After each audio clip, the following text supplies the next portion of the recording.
Hola, buenas noches a todos. ¿Cómo les va? No sé si me están escuchando.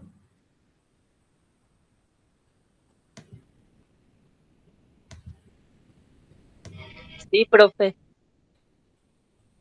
Gracias. ¿Se ve la pantalla ahí? Sí, ¿Se ve, se ve. se ve Sí, quemado tratamiento inicial? ¿A sí, pantalla se ve, completa? profe. ¿Se ve la pantalla completa? Sí, Regio, largamos entonces. Bueno, ¿cómo les va?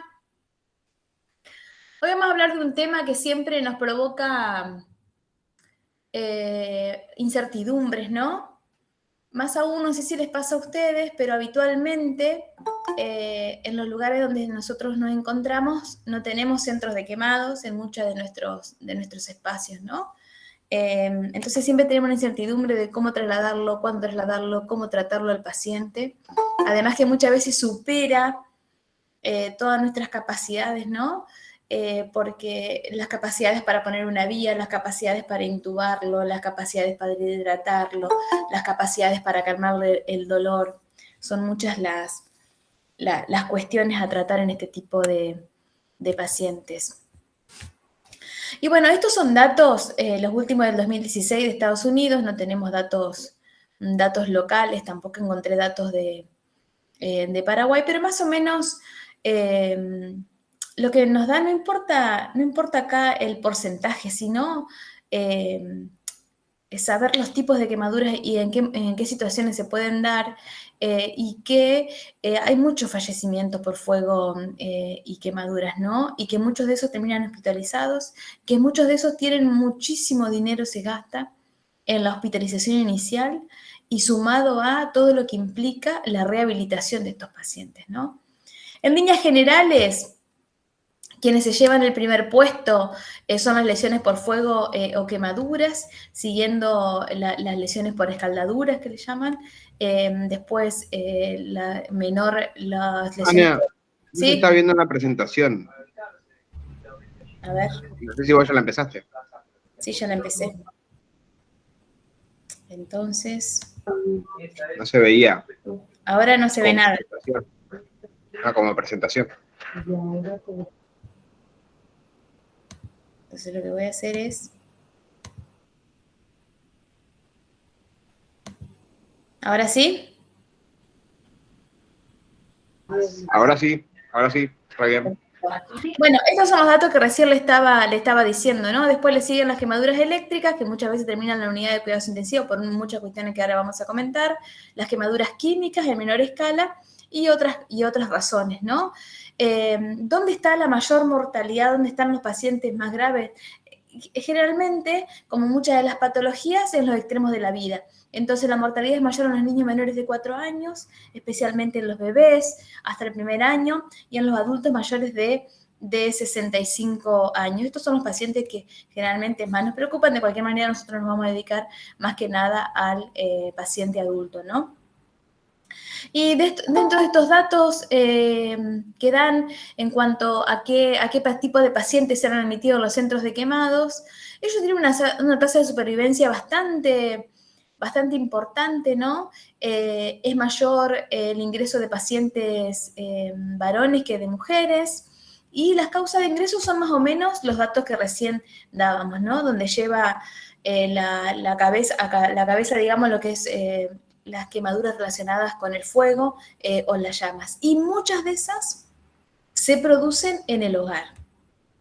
Por suerte, en la parte ocupacional, no sé cómo está funcionando eso en Paraguay, pero acá tenemos mucho, nuestro Ministerio de Trabajo de la Nación y de las diferentes provincias de nuestro país, y sumado a la aseguradora de riesgos de trabajo, son bastante estrictos en cuanto a los controles que se hacen en las fábricas y en todas las empresas con respecto a evitar el riesgo de incendio o el riesgo de alguna quemadura con algún elemento de riesgo con el que se trabaje, ¿no?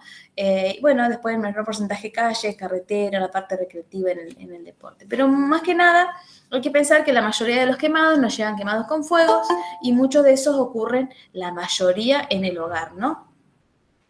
¿Cuáles son los objetivos de esta charla?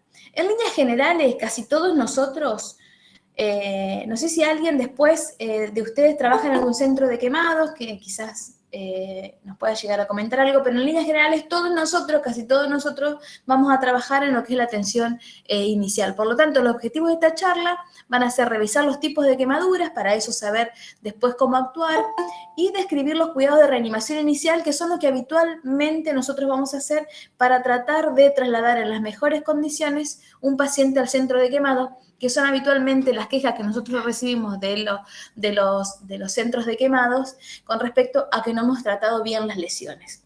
Entonces, o pongo un protocolo institucional donde defino cómo voy a tratar las lesiones según la profundidad, según la localización y según el tipo de quemadura, o cuando llamo a los centros de quemado, lo ideal es que me deje guiar por el centro de quemado en cuanto a qué es lo que tengo que realizar con las heridas de este paciente, ¿no?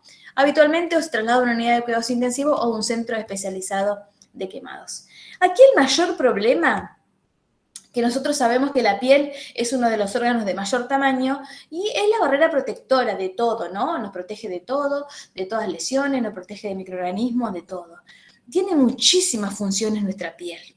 Controla la termorregulación, previene la pérdida de líquidos, produce la síntesis de la vitamina D, nos protege con el entorno, es el que nos permite la sensibilidad con lo que tocamos, con lo que sentimos.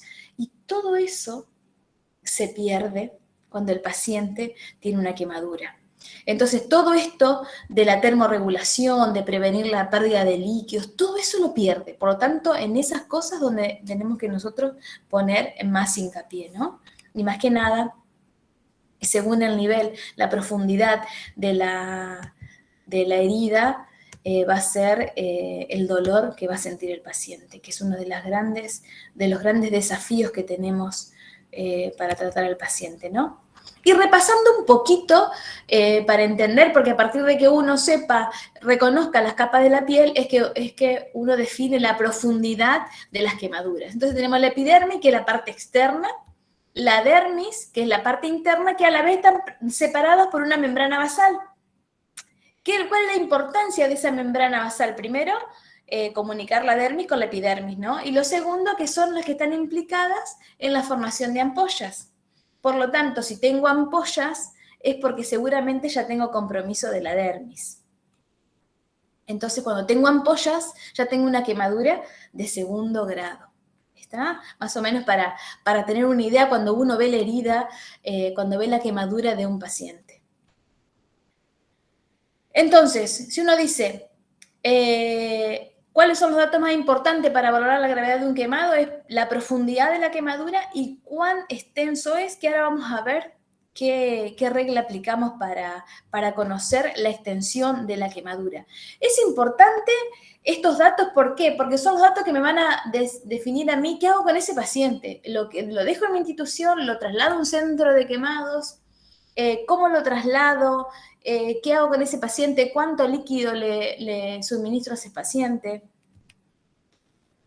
Y según la razón por la cual ese paciente sufrió una quemadura, se clasifican las quemaduras, ¿no? Entonces, y esto lo vamos a recordar porque lo vamos a tener durante toda la charla. Tenemos las quemaduras térmicas, las químicas, las eléctricas, las por radiación, las por congelación y las lesiones por humo e inhalación. Ahora vamos a ver algunas de estas. Lo que se dice es que las químicas no son quemaduras, sino que son lesiones químicas, porque se las trata distinto. Pero bueno, cuando uno ve la clasificación de las quemaduras, dentro de eso están las químicas. Perdón que le dejo tanta palabra, pero es para que les sirva para estudiar también de las diapositivas. Las térmicas, las quemaduras térmicas son las que yo puse la mano ahí porque, bueno, ustedes toman mate frío, ¿no? Toman el tereré. Nosotros tomamos mate caliente, es muy habitual que nosotros nos quememos las manos con el termo con agua caliente. Uno de los ejemplos que podemos llegar a tener de quemadura de primer grado. Estas quemaduras se producen por llamas, por líquidos o por objetos sólidos que estén calientes, tocar una cocina, el horno de la cocina, o por vapores muy calientes. ¿Está? Lo que hace es causa una lesión celular a través de una necrosis por coagulación. Por supuesto que la profundidad de la herida va a depender de cuánto tiempo duró el contacto con la piel, ¿no? Pero hay un problema, esto cambia porque una cosa es que uno se queme con agua y otra cosa es que se queme con aceite o con el aceite de cocina o con el aceite caliente de un auto, por ejemplo, porque ellos tienen un punto de ebullición mucho más elevado que los 100 grados como máximo que uno puede llegar a tener a veces un agua. Entonces causan, cuando es con ese tipo de situaciones de aceite de cocina o de aceite de lubricante de auto, causan quemaduras más profundas que lo que produce los líquidos, ¿no? Como les decía, todo contacto que sea con sólidos calientes, como metales, como plástico caliente, como vidrio, como piedra, se considera quemaduras térmicas, ¿está? Conceptualmente, este es el concepto de una quemadura térmica cuando uno lo va a describir, ¿no? Después están las químicas. Las químicas, el tema de las químicas es que si uno no las neutraliza, siguen destruyendo.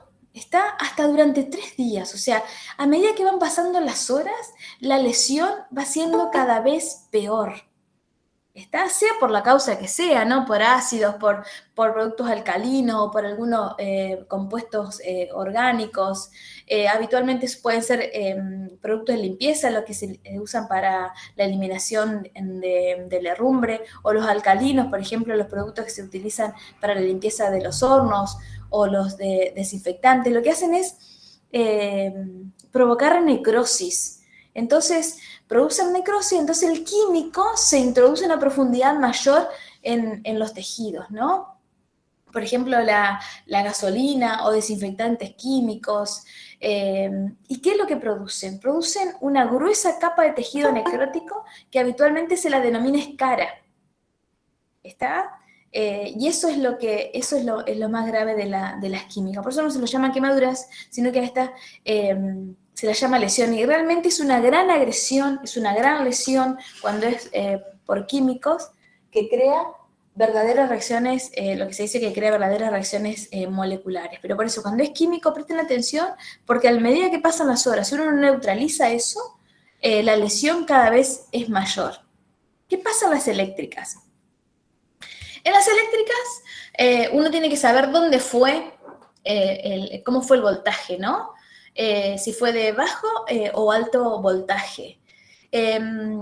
Porque a veces uno puede solamente encontrar herida de entrada y salida o puede encontrar heridas con mayor grado de recorrido. ¿Está? Y uno puede llegar ahí a determinar el fenómeno iceberg, porque uno ve a veces cuando los pacientes tienen una lesión por eléctricas, por alto voltaje, ve un punto y parece que no es nada, pero debajo,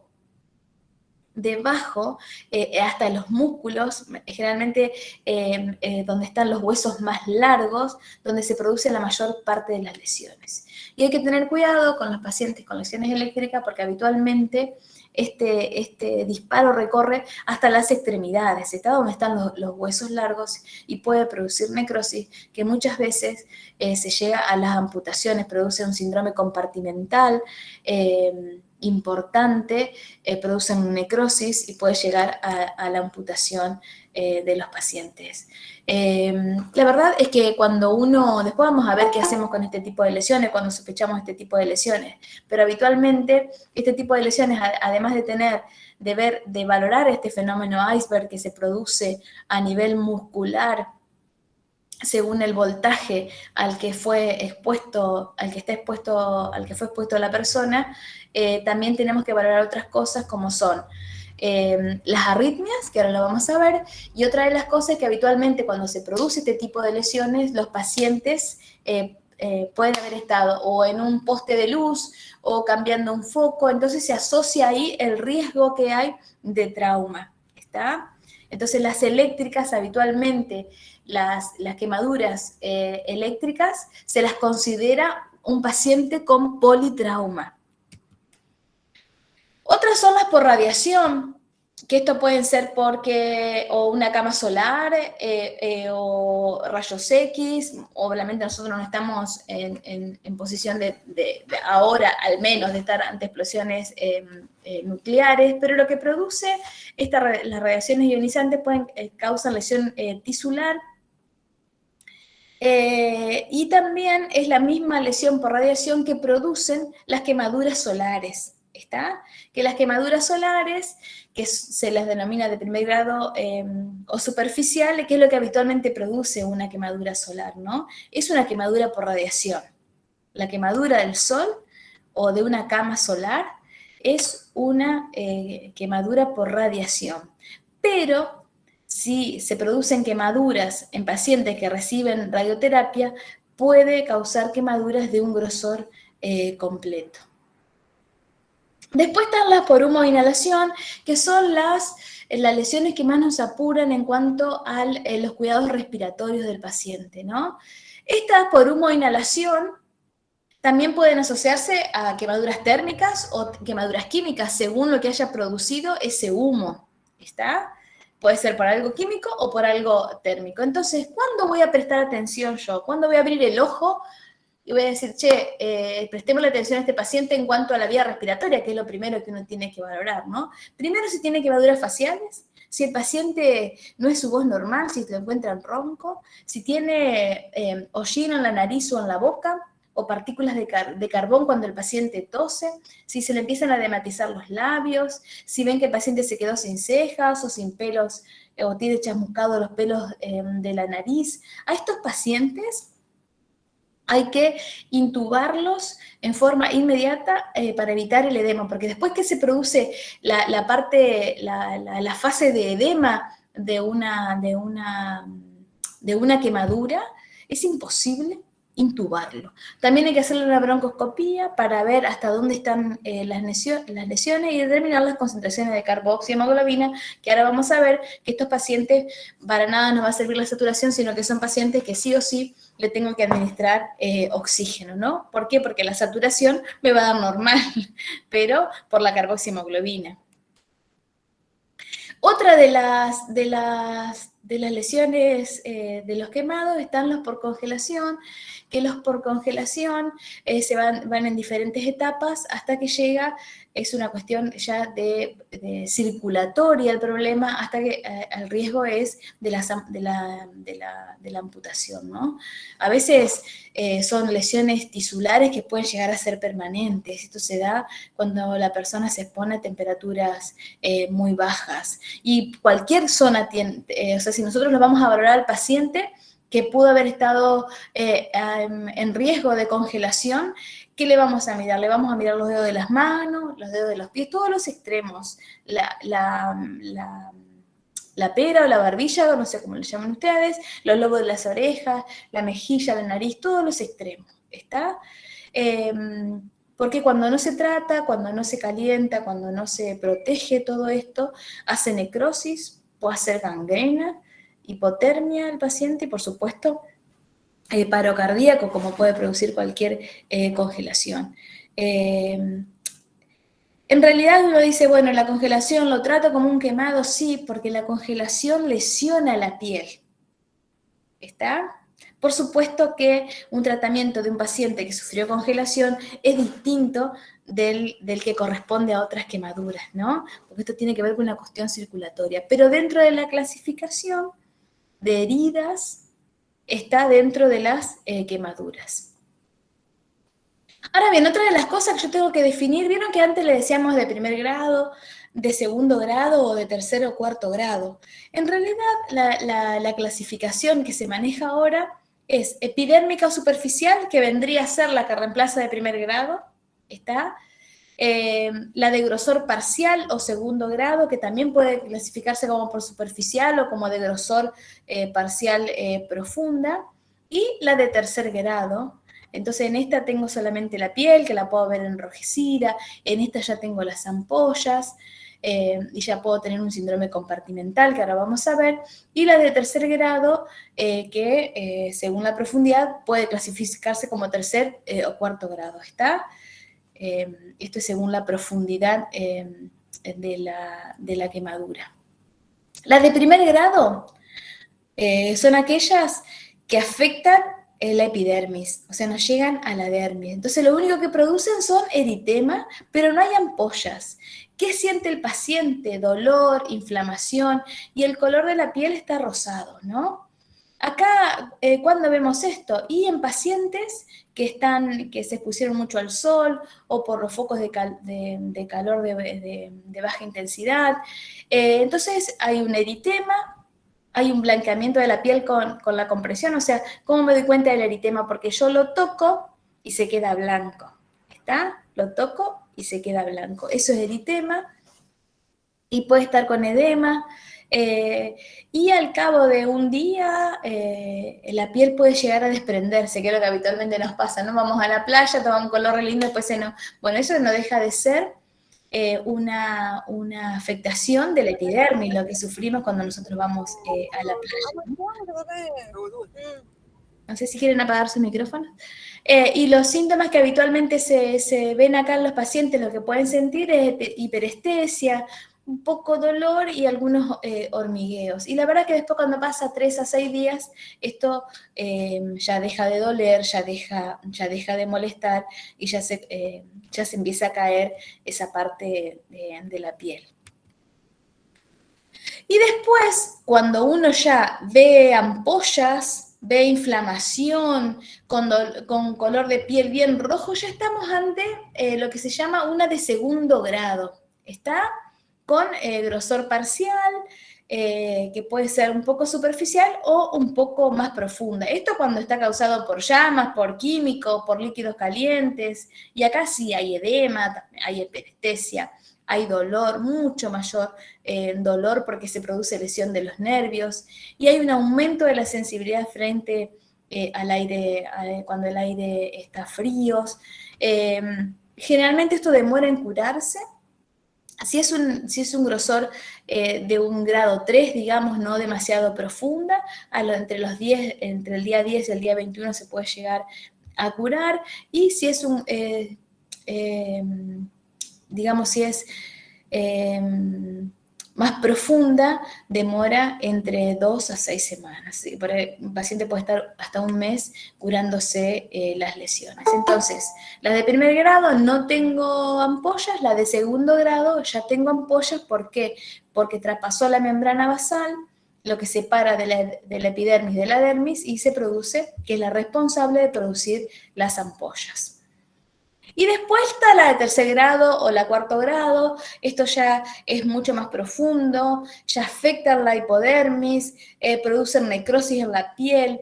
Ya no tengo tanto dolor porque hay destrucción de las terminaciones nerviosas, dejan cicatriz sí o sí, y pueden llegar a tener este color blanco, o este color blanco, o este color nacarado negruzco. Cuando uno ve este color blanco o este color nacarado negruzco, estamos ante una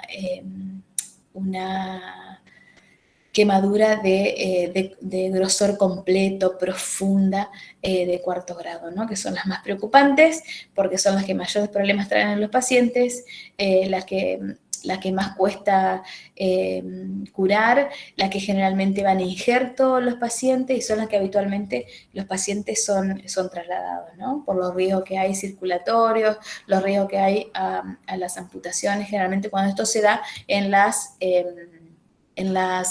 extremidades. Y otra de las cosas, y esto es importante tenerlo bien claro, ¿por qué? Porque en base al tamaño de la quemadura es si yo voy a trasladar o no al paciente, ¿está? ¿Por qué? Porque generalmente uno dice, bueno, ¿cuándo considero un gran quemado? ¿Cuándo considero un gran quemado? Esa es la gran pregunta que nos vamos a contestar. ¿Por qué? Porque según yo, cuando considere un gran quemado, es cuando lo tengo que trasladar al paciente. O sea, ¿hasta qué porcentaje de quemaduras yo voy a tratar en mi institución, ¿no? Habitualmente, el tamaño de la quemadura se expresa en porcentajes, ¿está? Por supuesto que esta regla es distinta a los lactantes y los adultos. ¿Por qué? Porque la cabeza en los lactantes es mayor en los adultos, por lo tanto van a cambiar ahí los porcentajes, ¿está? ¿Cuándo yo voy a definir? Si uno dice, bueno, al principio cuesta definir la superficie corporal. Obviamente, si uno ve que ya está casi todo quemado el paciente, uno ya sabe que esto es mucho más del 20, 25, el 15%. Pero cuando uno tiene que estimar si es un 15, si es un 20, si es un 25, habitualmente recién a las 72 horas de transcurrido el hecho, queda bien en claro el porcentaje total de las quemaduras y la profundidad que se tiene. ¿Está? Por ahí muchas veces la primera valoración del paciente no se puede llegar a estimar. Pero esto es importante que lo tengan en un cuadrito o en alguna imagen para definir la regla que se llama la regla de los 9, ¿no? Otro método, aparte de la regla de los 9, es el método de Lumbrowder, que es para lactantes y los niños. Como les decía, como la cabeza es mucho más grande en relación con el cuerpo con respecto a los adultos, ahí la cosa cambia, ¿está? Entonces esto se hace en relación al tamaño de su cabeza según los años. Y ahí es el porcentaje de superficie comprometida total, o la superficie del cuerpo que está comprometida. Y ahí se define para definir qué porcentaje de lesiones tiene el paciente. Otras, que esto es el método de la palma de la mano, que también es interesante esto, pero esto se usa en quemaduras pequeñas y dispersas, ¿está? Por ejemplo, en las que se producen por lubricantes o por algo que haya salpicado. ¿Cómo se hace? Con la palma de la mano del paciente. ¿Está? Con la palma de la mano del paciente. Y si uno dice, bueno, lo que se toma es la palma más los dedos, desde la muñeca hasta el final de los dedos, y representa el 1%. O sea, cada mano es un 1% de superficie corporal quemada. Esto sirve tanto para niños como para adultos. Pero vuelvo a repetir, que solamente sirve entre quemaduras pequeñas o quemaduras que están dispersas, por ejemplo, cuando hay alguna salpicadura. Eso con respecto a la superficie, ¿no? Otra es que va a depender de la gravedad de la situación, dónde está localizada la quemadura. Y si uno dice, bueno, ¿cuáles son los lugares donde yo me tengo que preocupar con respecto a la localización? Las manos. Ahora vamos a ver el signo de la mano que produce lo que se llama el aro de fuego, que produce síndrome compartimental. El cuello, la cara, por los riesgos que hay con la vía aérea, por los riesgos que hay de lesiones en los ojos. La zona del périneo, las grandes articulaciones con respecto a la movilidad y los pies.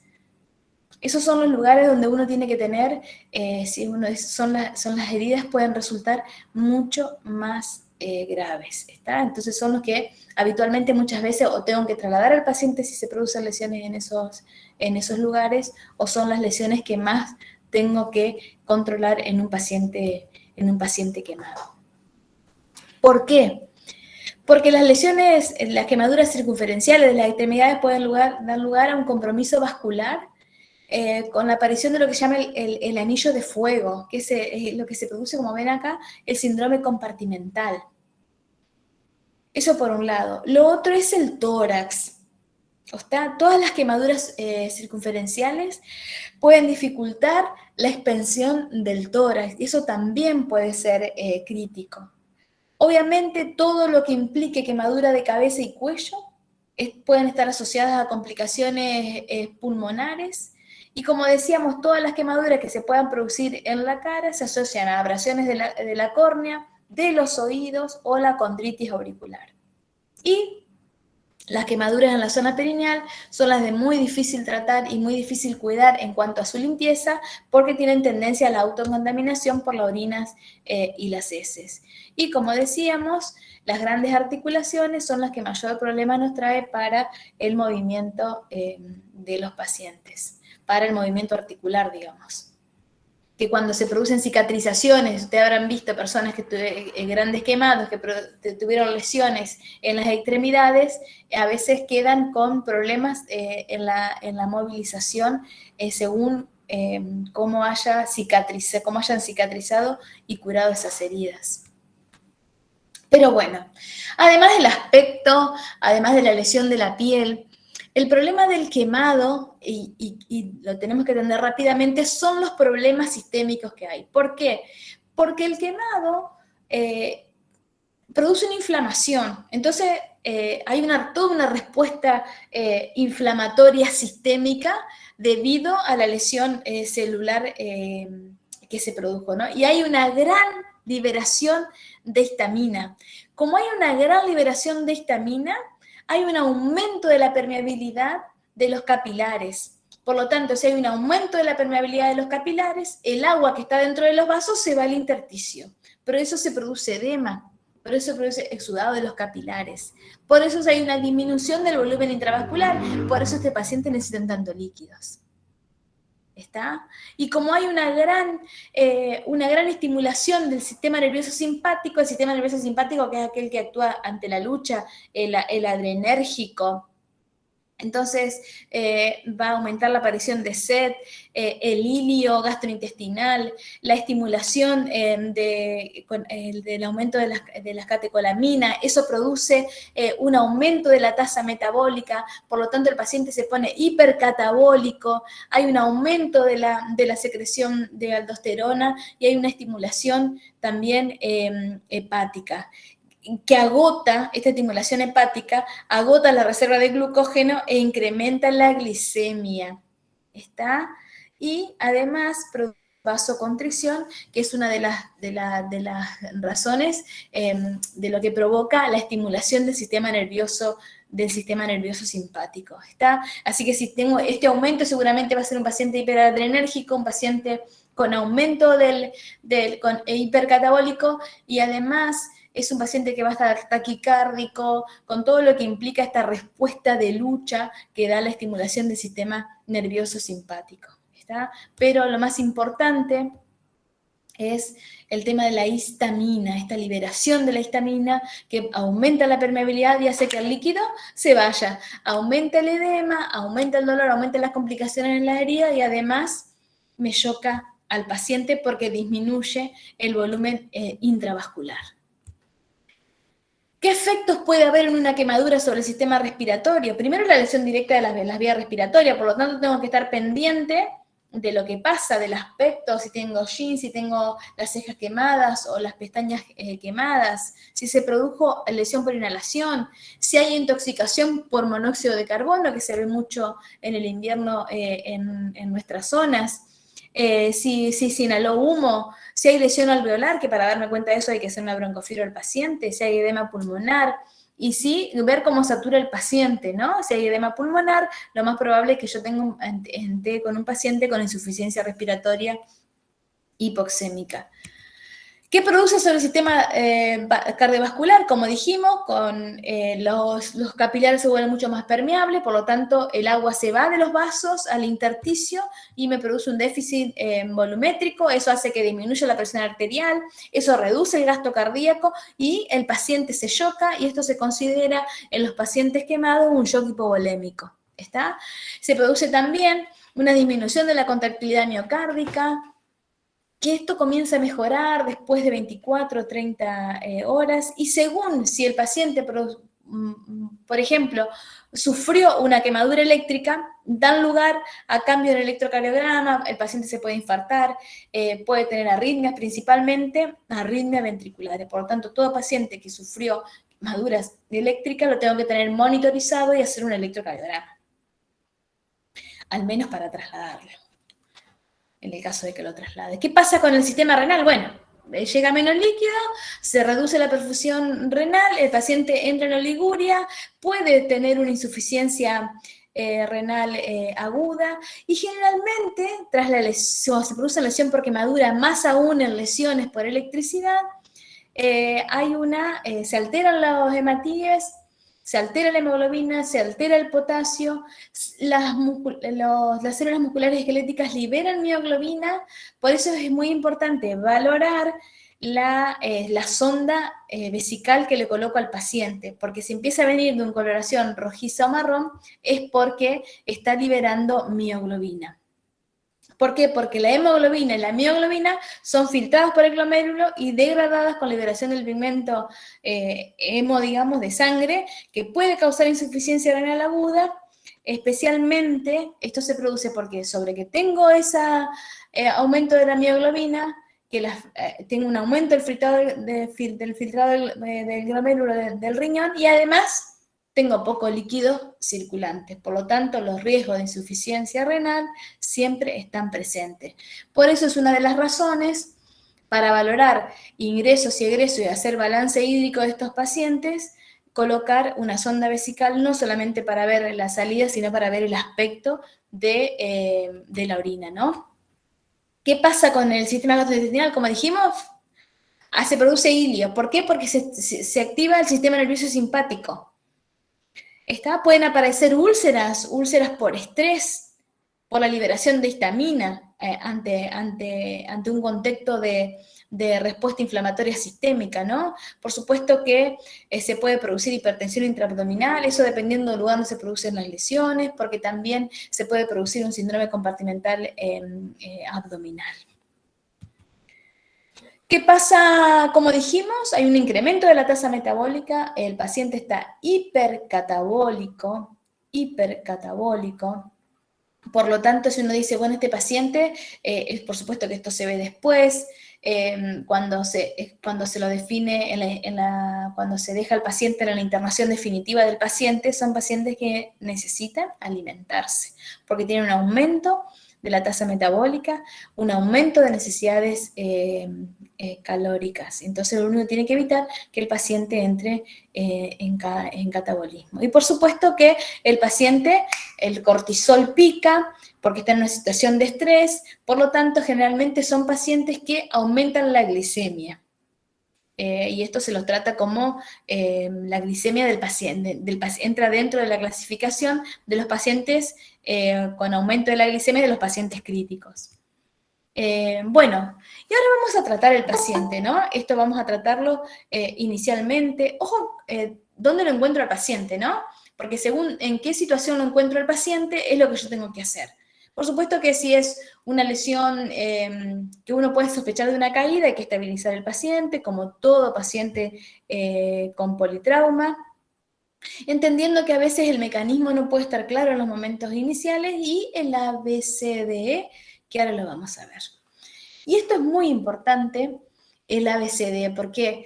Porque acá hay que actuar rápido. ¿Está? Entonces yo valoro rápidamente el ABCDE, ya me quedo un poco más tranquilo. Pero en estos pacientes, en el momento de ingreso, lo primero que tengo que hacer es la valoración inicial, la que aprendimos, la que vimos al principio.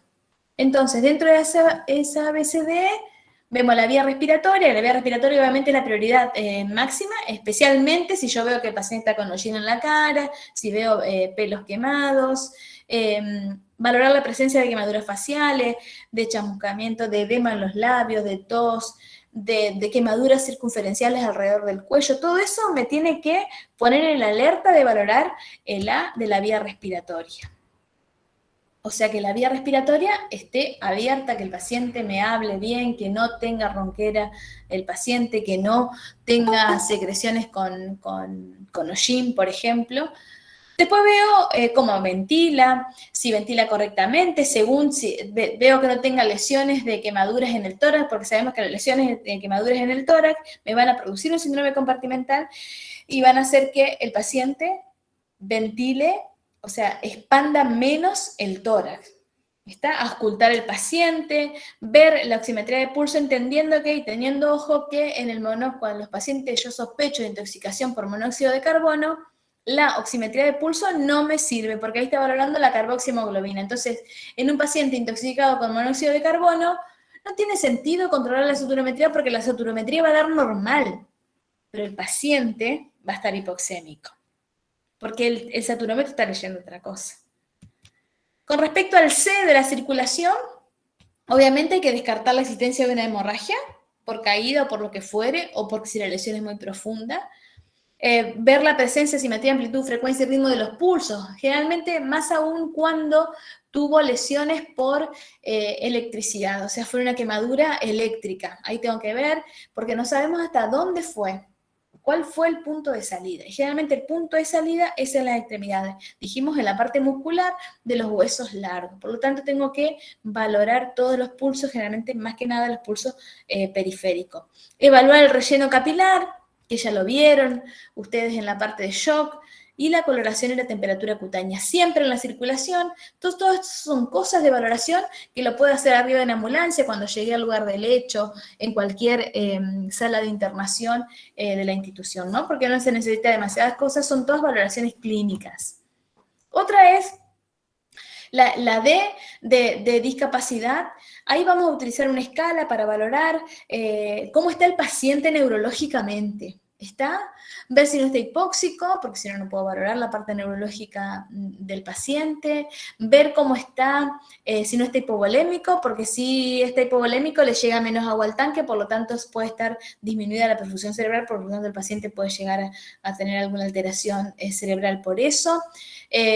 Hay que ver también si no ha sufrido alguna caída, que el paciente lleguemos a sospechar de una lesión cerebral asociada a este accidente.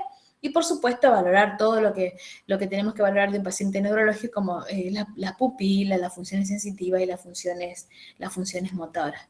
Con respecto a la escala APU, esta escala es bueno tenerla, porque uno dice, bueno, puedo hacer el Glasgow. Bueno, pero esta escala también es una escala que se puede hacer, que se las dejamos acá a ustedes porque las pueden llegar a ver o las pueden llegar a usar dentro de sus instituciones, porque ahí rápidamente yo me doy cuenta si está alerta el paciente, si me responde. Uno le dice, hola, ¿cómo estás? ¿Cómo te llamas? Si te dice todo, te lo dice. Bueno, ahí uno ya cuando uno ingresa a la situación y le dice al paciente, hola señor, ¿qué pasó? ¿Cómo se llama? Y el paciente empieza a relatar lo que pasó, a relatar cómo se llama. Ahí ya el paciente está alerta y ya hiciste un montón de cosas. Ya valoraste el A y valoraste el B. ¿Por qué? Porque el paciente habló de corrido y valoraste también el C, porque va a decir, bueno, le está llegando un poco de agua al tanque, por lo tanto no puede llegar a no estar tan hipovolémico aún. Y además le valoraste el D, ¿por qué? Porque el paciente está ubicado y sabe lo que pasó. ¿Está? Después, el B, que es un paciente que solamente habla pero no está ubicado. Después ver el tema del dolor, que el paciente responde solamente a estímulos dolorosos, y a lo que el paciente que está dentro de la KLSU, o sea, con falta de respuesta. Bueno, ¿por qué es importante las escalas? Lo que veíamos hasta ahora, ¿no? La causa que lo llevó a la quemadura del paciente, la extensión de la quemadura, la profundidad de la quemadura y la situación clínica del paciente en cuanto al ABCDE. Esto es importante porque son las formas en que yo voy a derivar a ese paciente. O sea, cuando uno habla de escalas y maneja el lenguaje habitual que todos manejamos, que todo el mundo en medicina maneja, es más fácil comunicarme y el otro se imagina mejor al paciente, ¿no? Y el E es de la exposición y el control ambiental, y eso es muy importante, ver cómo uno retira la ropa que no está pegada, las joyas. ¿Por qué? Porque tengo que sacar rápidamente eso, porque eso sigue caliente. Y entonces todo lo que yo puedo sacar rápidamente, anillos, cadena, algo del paciente, es mejor, porque si no eso sigue quemando, mientras no estén ya adheridas a la piel. Y obviamente, si el paciente presenta quemaduras en la cara, sacarle los lentes y, en el caso de que los tenga, sacar los lentes de contacto, porque si no después se producen úlceras de córneas y el paciente puede llegar a perder la vista o tener que en un futuro necesitar un reemplazo de córnea, ¿no?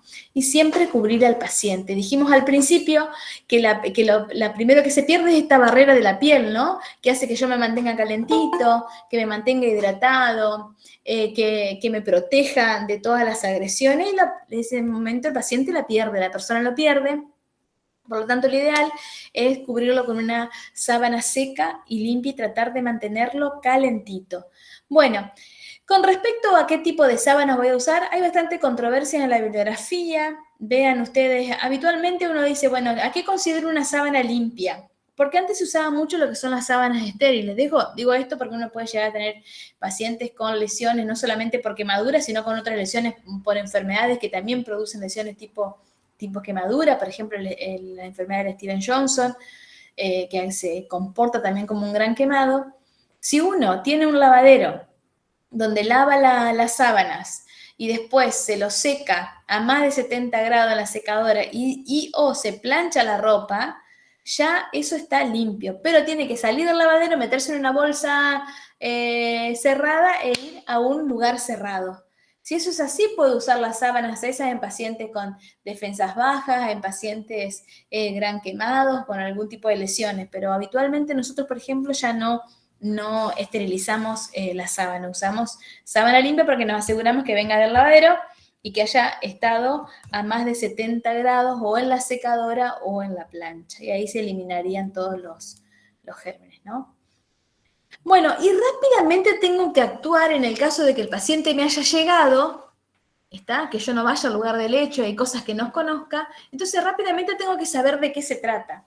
¿Por qué tengo que saber de qué se trata? Porque el tratamiento lo tengo que iniciar rápidamente.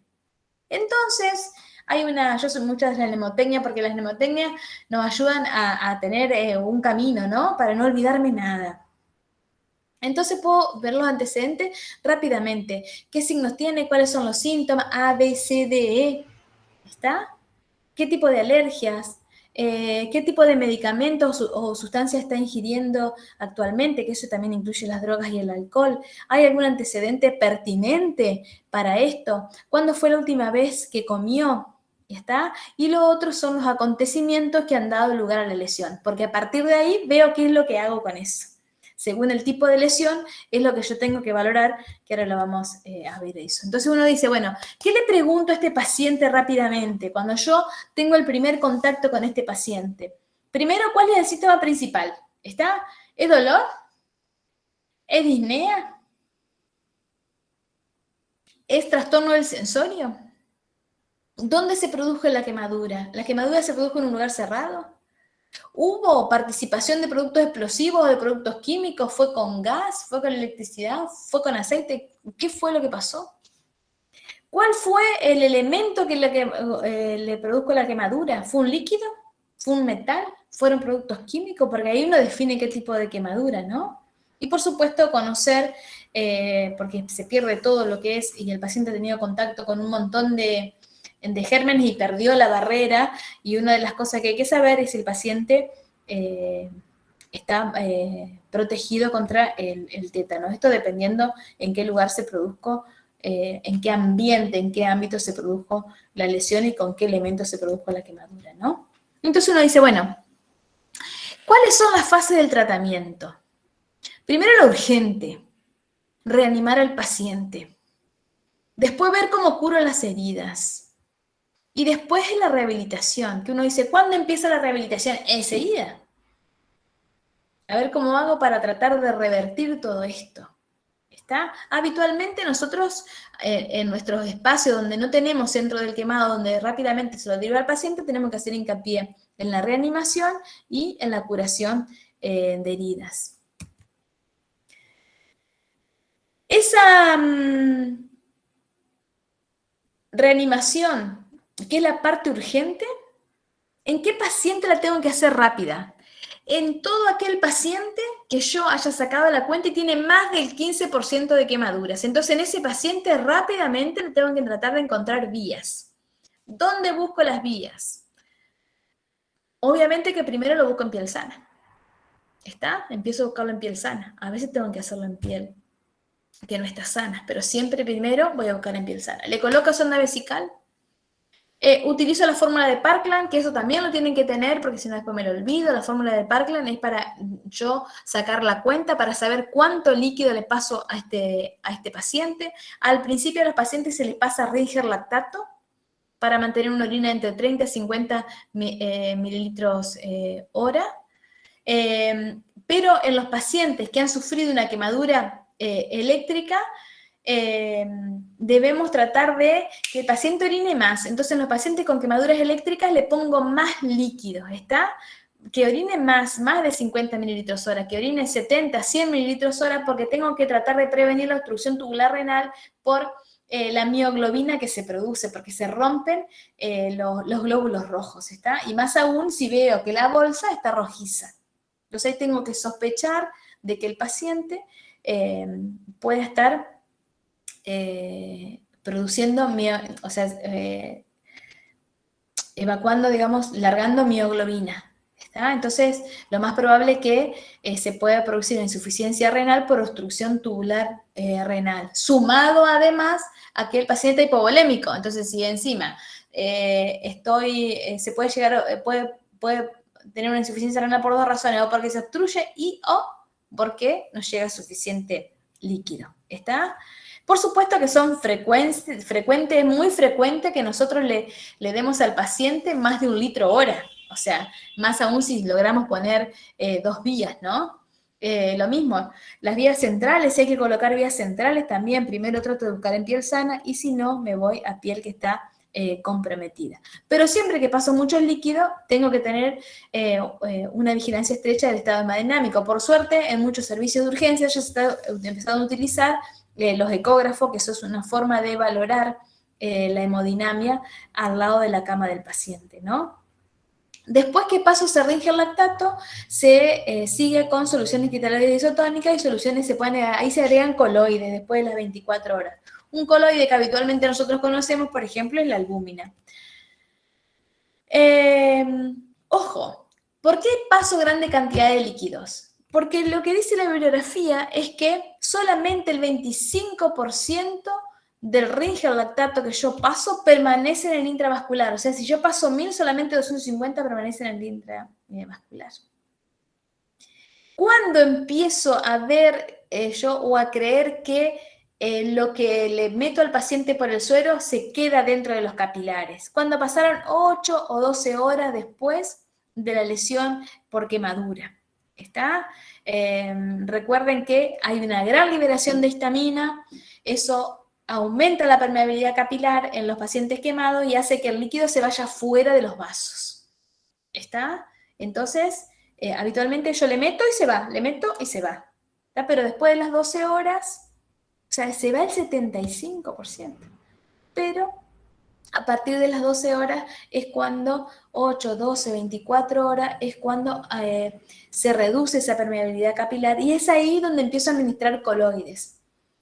¿Qué producen los coloides? Por ejemplo, la albúmina tiene una capacidad oncótica, o sea, de absorber líquidos. Entonces, me absorbe el líquido del intersticio.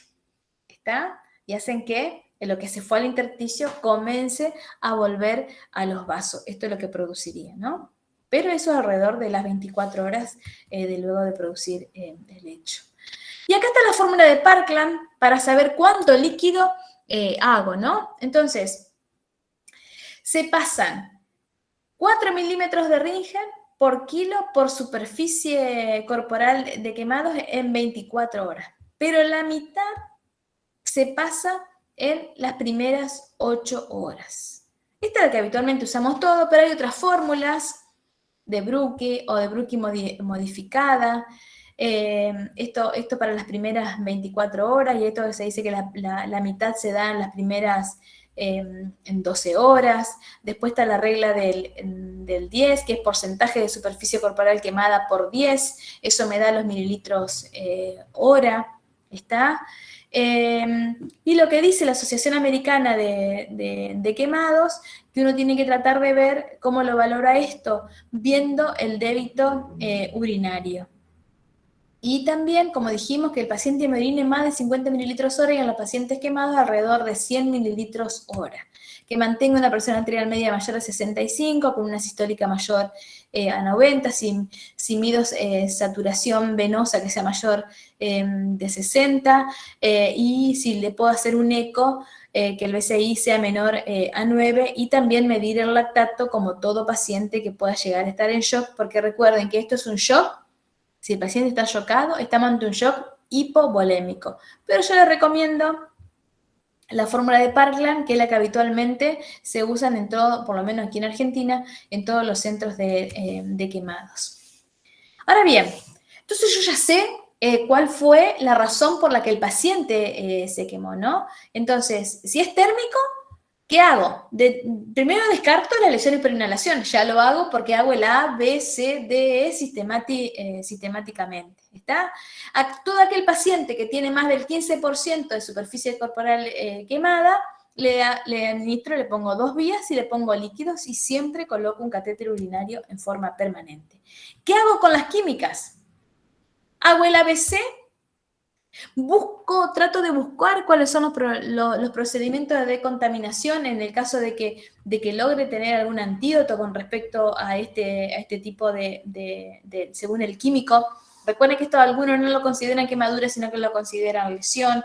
Recuerden que si yo no trato de decontaminar todo esto, de dar el antídoto o de saber cómo tratar a esto, se va profundizando y va avanzando la lesión, se va profundizando aún más, así que en el trayecto de media hora, 1 hora, 3 horas, puedo llegar a tener una lesión mayor a la que vi al principio, y es donde más se forma la escara rápidamente. Obviamente, si yo tengo lesiones en el cuello o en el tórax, hay que intubar a los pacientes, porque recuerden que se va profundizando más, por lo tanto el síndrome compartimental va a ser mayor. Si tengo productos químicos secos, lo tengo que tratar de sacar. Hay que lavar con suero, lavar con agua de la canilla para sacar todo el químico que pueda llegar a estar en la quemadura del paciente. Obviamente, para tratar estos pacientes que yo sospecho de algo químico, tengo que protegerme. Primero me protejo yo, después atiendo al paciente y, por supuesto, ayudo a que se proteja el resto. Y obviamente tengo que tratar de llamar, según el químico que sea, a los centros de intoxicaciones que se manejan en su país o en su zona para saber qué antídoto o cómo tratar esa contaminación con ese químico. ¿Qué hacer en las quemaduras que uno sospecha que sean eléctricas o que sabemos que son eléctricas? Ver los pulsos distales a la quemadura. Recuerden que tienen un punto de entrada y a veces uno tiene que buscar en la parte de salida porque ese es el trayecto que da la electricidad. Entonces, y generalmente compromete músculo de órganos largos, por ejemplo, los de las extremidades. Así que busco los pulsos, veo la posible aparición de un síndrome compartimental, porque directamente es un método iceberg. O sea, lo que uno ve chiquitito es más grande adentro. Y muchas veces se ve la lesión en la electricidad, se ve el camino de la lesión cuando uno destapa a los pacientes. Descartar la aparición de mioglobinemia, esto lo tengo que ver y le coloco una sonda vesical al paciente. Recuerden que los eléctricos tengo que darle mayor, ¿está? ¿Para qué? Para mejorar el filtrado renal.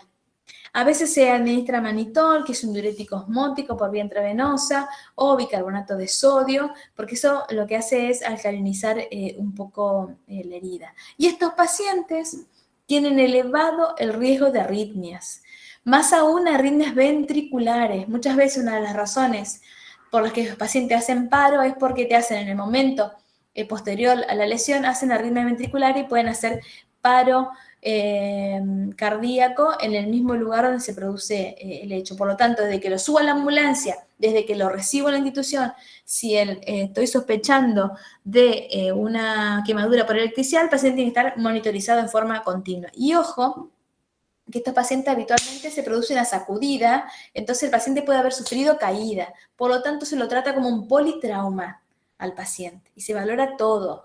Se valora de la cabeza a los pies, y más aún si tiene trastorno del sensorio, ver la posibilidad de hacerle estudios de diagnóstico por imágenes, por ejemplo una tomografía, y hacerle ecografía para que no tenga ninguna lesión a nivel abdominal o de tórax. ¿Qué hacer cuando sospecho que es una quemadura por humo de inhalación? Por supuesto que tengo que ver ahí qué pasa con la vía respiratoria, con el A y el B. Entonces, ver si entra bien el aire, si oxigena bien, si tengo la posibilidad de hacer gasometría, la hago, hacer una placa de tórax, ver la posibilidad de hacer una broncofibrondoscopía, ver si es necesario, en el caso de que se sospeche que haya lesiones, quemaduras en la vía aérea, intubar al paciente en el caso de que esté indicado.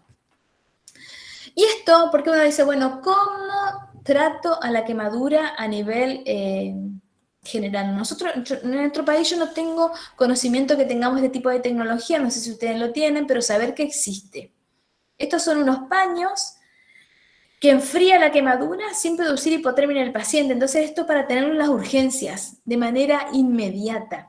Esto se usa mucho en la guerra, ¿no? Alivia el dolor, enfría la quemadura sin producir hipotermia, no se adhiere a la lesión, no irrita la piel, es hidrosoluble, o sea, se va disolviendo a medida que el paciente va alargando líquido, es adecuado para cualquier localización y cualquier profundidad de los pacientes, y es usado mucho en quemaduras químicas y en ambientes militares, ¿no?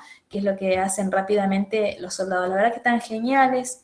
En mucho trabajo he visto el uso de este tipo de tecnología, de este tipo de apósitos con este gel estéril, ¿no? Que es como la primera respuesta que uno debería darle a un paciente quemado. Otra de las cosas, como puntos importantes así, es que también podemos estar cercanos, es los pacientes con víctimas de rayos. Generalmente estos pacientes tenemos que hacer RCP, que muchas veces hay víctimas múltiples. Pero acá, al revés del triage nuestro, se hace un triage inverso. Porque habitualmente cuando uno se presenta en un lugar donde se produjo un accidente, habitualmente uno, ¿qué es lo que hace? Y si el paciente no responde nada, se va al otro, ¿no? Pero acá hay que hacer a la inversa. Primero hay que ir al paciente que presenta apnea e inconsciencia. Es prioritario la vía aérea, ¿está? Más que nada en aquellos pacientes que aún tienen pulso. Y en este tipo de pacientes, en víctimas de rayos, se puede hacer una RCP prolongada. ¿Está? Porque muchas veces son pacientes, más aún cuando los pacientes son jóvenes, se los logra sacar, aún cuando los pacientes uno ya los tiene las historias desde el principio. Y ahora la gran pregunta, ¿no? ¿Cuándo traslado a un paciente a un centro de quemados? Todos los pacientes menores de 1 año de edad, que son los de mayor mortalidad, tienen que ir a un centro de quemados. Todo paciente de 1 a 2 años de edad con quemadura de más del 5% de superficie corporal tiene que ir a un centro de quemados. Todo paciente que tiene una quemadura de 4º grado, donde uno ya ve la parte negra nacarada, ¿está? Tiene que ir, porque ese es el de 4º grado, el de grosor completo, del tamaño que sea, tiene que ir a un centro de quemados. Los pacientes mayores de 2 años de edad con quemaduras de más del 10%. Y los pacientes que tienen en esas zonas que decíamos, esas zonas que uno tiene que prestar atención, ¿no? Con la cara, las manos, los pies, los genitales, el periné, las grandes articulaciones, esos tienen que ir a un centro de quemados. Los pacientes con quemaduras eléctricas, incluidas las secundarias a rayo también. Los pacientes con quemaduras químicas. Los pacientes con inhalación secundaria a quemaduras por fuego por líquidos calientes. Los pacientes con quemaduras circunferenciales en los miembros, que se produce el síndrome del anillo del fuego, que produce síndrome compartimental, o en el tórax, que también produce síndrome compartimental, y evita que el paciente puede llegar al paciente a hacer hipoventilación porque no puede expandir el tórax. Pacientes que presentan enfermedades preexistentes. Pacientes que además de que se quemaron, tuvieron un traumatismo a la vez. Bueno, pacientes que se contaminaron por microorganismos. Y por supuesto, todo aquel paciente cuyas quemaduras requieren medidas terapéuticas que superan la capacidad del centro. ¿Está? Esto es, y eso lo tienen que definir ustedes en su centro. Bueno, ¿hasta qué porcentaje de los pacientes atiendo? Entonces, por ejemplo, yo sé que en mi centro no atiendo más de quemaduras del 20%. Si hay quemaduras de más del 15, el 20%, son pacientes que lo tengo que trasladar a un centro de quemado. Eso lo tienen que definir ustedes. Bueno, ¿hasta qué, a qué paciente me dejo acá?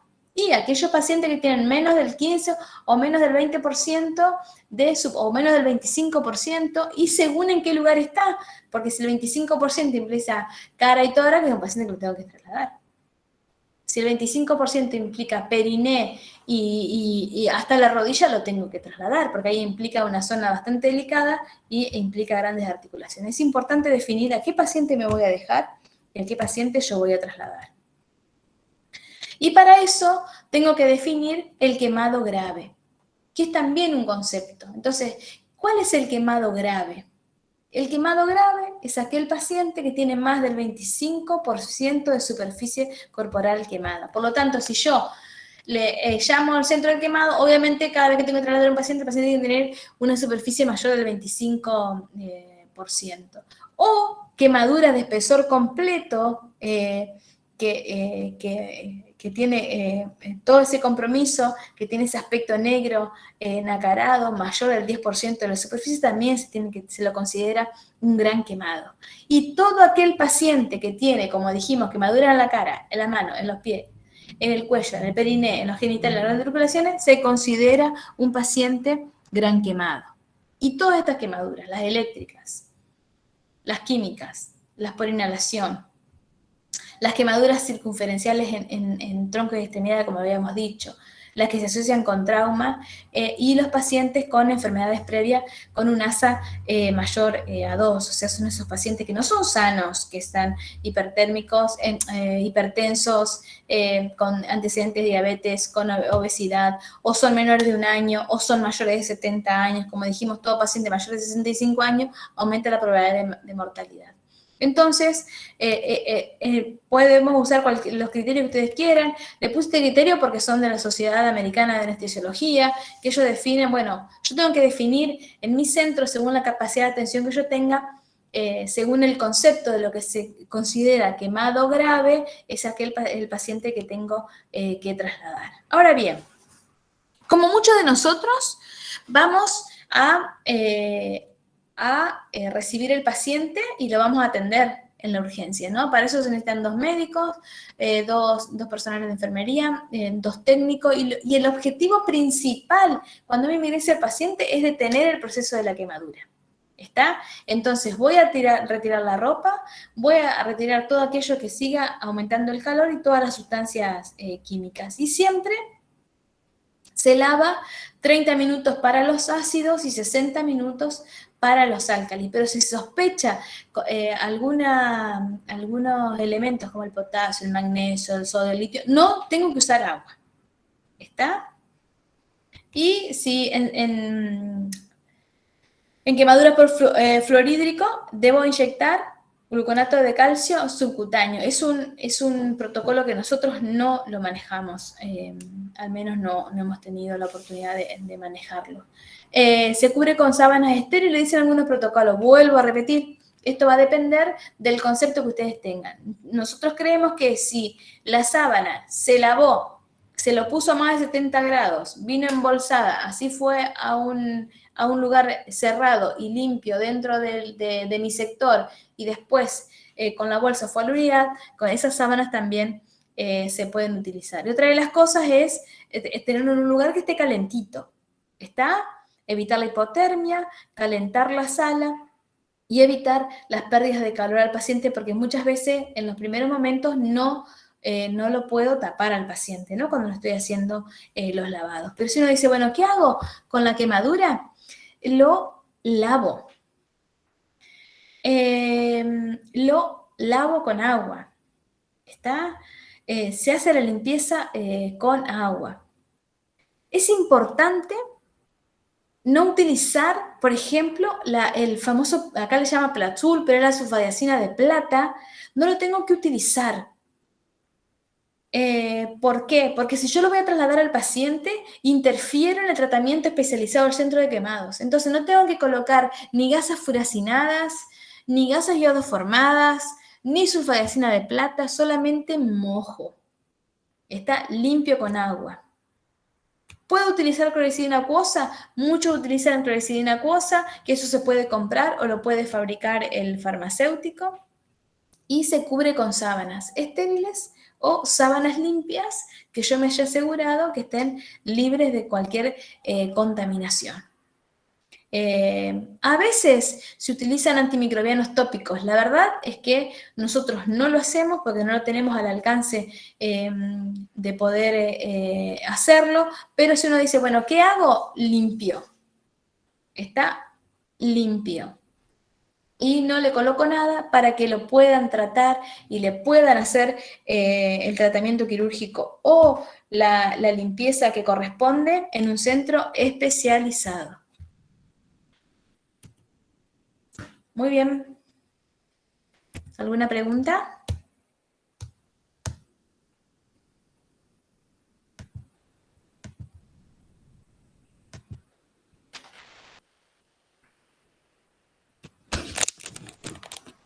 ¿Cómo estamos?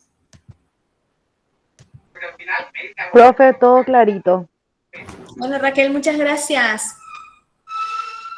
La verdad que es un tema, las mayores dudas siempre nos dan cómo lo curábamos. Entonces yo cada vez que iba a una clase de quemado le digo, bueno, ¿qué le pongo? ¿Cómo lo curo? No lo curen.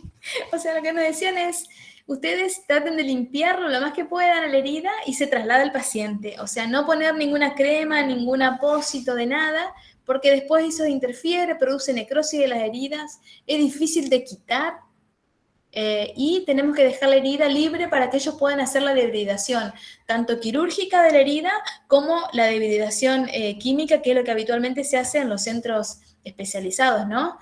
Con cirujanos que lo que habitualmente trabajan en este tipo de pacientes son cirujanos plásticos. En todo centro de quemados debería haber cirujanos plásticos, ¿no?